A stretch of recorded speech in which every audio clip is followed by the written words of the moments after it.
안녕하세요. 알레르기 비염 1타 강사 조재훈입니다. 알레르기 비염은 적게 잡아도 전 인구의 5%, 많으면 20%에 달하는 매우 흔한 질환입니다. 증상이 재채기, 콧물, 눈물 등이다 보니 다른 사람들이 보기에 굉장히 경미하다고 생각할지 모르지만 환자 본인은 일상생활이 어려울 정도로 삶의 질을 급격하게 저하시키는 질환입니다. 이번 영상에서는 알레르기 비염을 예방하고 걸렸을 때 초기에 치료하여 건강한 삶을 유지할 수 있도록 자세히 알려드리겠습니다. 알레르기 비염은 코 점막이 특정한 물질 때문에 과민 반응을 일으키는 질환입니다. 알레르기를 일으키는 물질이 코 점막에 닿으면 그 부위에 염증이 생기는 거죠. 환경오염이 심각해지고 공해가 증가하면서 알레르기 비염도 세계적으로 점차 증가하고 있습니다. 알레르기 비염은 증상에 따라서 여러 종류로 구분되는데요. 짧은 기간 동안 잠깐 나타나는 간헐적 알레르기 비염이 있고 증상이 한 달 이상 지속되는 지속성 알레르기 비염이 있습니다. 또 특정 계절, 이를테면 꽃가루가 날리는 계절에만 나타나는 계절성 알레르기 비염이 있고 증상이 1년 내내 지속되는 통연성 알레르기 비염이 있습니다. 증상의 정도에 따라서도 나눌 수 있는데요. 증상이 매우 경미한 경도의 알레르기 비염이 있고 증상이 좀 더 심한 중등도 알레르기 비염도 있습니다. 알레르기 비염의 대표적인 증상은 재채기, 콧물, 코막힘이 있습니다. 좀 더 자세히 말씀드리면 연속적이고 발작적인 재채기, 또 맑은 콧물, 눈과 코 부위의 가려움, 그리고 코막힘이 있습니다. 재채기와 콧물은 보통 아침 기상 시간에 심해지다가 오후가 되면서 점점 좋아지는 경향이 있고요. 코막힘은 하루 종일 계속되는 경향이 있습니다. 가려움증 같은 경우 코뿐만 아니고 눈, 목, 귀 등에도 발생을 할 수 있기 때문에 이러한 점을 치료받으실 때 의사 선생님께 자세히 설명해 주시면 도움을 받으실 수 있습니다.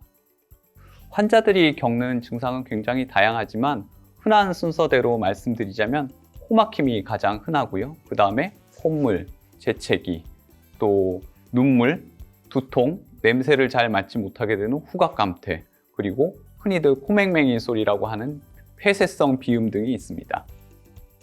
알레르기 비염은 여러 합병증을 동반하기도 하는데요. 중이염, 부비동염, 인후두염 등이 발생할 가능성이 있습니다. 그러므로 증상을 방치하지 마시고 조기에 의사 선생님을 찾아뵈시는 게 좋겠습니다.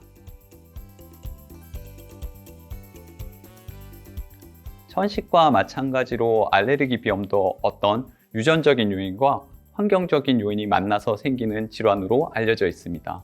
즉, 부모로부터 알레르기 체질을 물려받은 분들이 주위에 여러 알레르기를 일으킬 수 있는 유발 요인을 만나서 증상이 발현하게 되는 것이죠.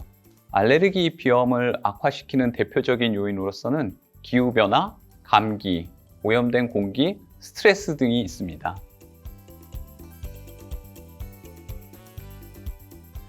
알레르기 비염의 정확한 진단은 증상과 검사로 이루어지게 됩니다. 우선 가장 먼저 해야 될 것은 감기와의 구분인데요. 사실 두 질환 모두 코가 막히고 콧물이 흐르고 재채기를 하기 때문에 구분하기 어려운 경우들이 많습니다. 감기의 특징은 아무리 증상이 오래돼도 대부분 10일 이내에 저절로 사라진다는 것입니다. 또한 근육통과 발열 등 전신 질환이 동반되는 경우들이 많습니다. 이와 반대로 알레르기 비염은 근육통, 발열 등의 전신 질환이 없고 맑은 콧물, 재채기, 코막힘 등이 3개월 이상 지속되는 특징이 있습니다. 알레르기 비염의 정확한 진단을 위해서는 피부 반응 검사나 혈액 검사가 꼭 필요합니다. 이를 통해서 정확한 원인 물질을 알아낼 수 있기 때문인데요. 정확한 원인 물질을 알아내야지 이후에 치료 방침이나 예방 수칙을 정할 수 있기 때문입니다. 가장 중요한 나쁜 공기 체크리스트를 알려드릴게요. 우리가 생활하는 실내에는 알레르기 비염을 일으킬 수 있는 대표적인 물질들이 너무나 많이 존재하고 있습니다.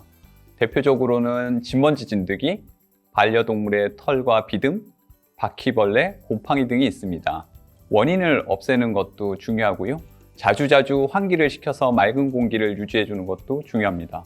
담배는 말 안 해도 아시죠? 절대 금연입니다. 직접 흡연뿐만 아니고 간접 흡연에도 가능한 한 노출되지 않는 것이 중요합니다. 두 번째는 야외에서 만나는 원인 물질들입니다. 바로 대기 중에 있는 오존, 미세먼지 같은 대기 오염 물질과 꽃가루 등이 있을 수 있습니다. 또 자동차 매연, 황사, 산업시설 근처에 있는 공해, 흡연 장소 주위의 담배 연기 등도 문제가 될 수 있습니다. 이러한 장소는 가능한 피해 다니시고요. 어쩔 수 없는 경우에는 마스크나 보호 안경을 착용해 주시는 것이 좋겠습니다. 또 꽃가루가 많이 날리는 시기에는 증상이 더욱 심해지기 때문에 더욱 각별한 주의를 요합니다. 세 번째 포인트는 감기 조심하기입니다. 감기, 독감 등 호흡기 질환이 알레르기 비염을 일으키기도 하고 악화시키기도 하기 때문에 특별히 주의를 해 주셔야 합니다. 감기 환자의 접촉은 가능한 한 피하시고 식사 전후에는 반드시 손을 깨끗이 씻어 주십시오. 또 씻지 않은 손으로 눈이나 코, 입 등을 만지면 감기에 걸릴 우려가 있으므로 주의하도록 합시다. 마지막 네 번째로 본인의 증상에 대해서 정확히 알자입니다. 환자마다 알레르기 비염을 일으키는 원인 물질이 모두 다르고 또 그에 따라 치료 방법도 달라집니다.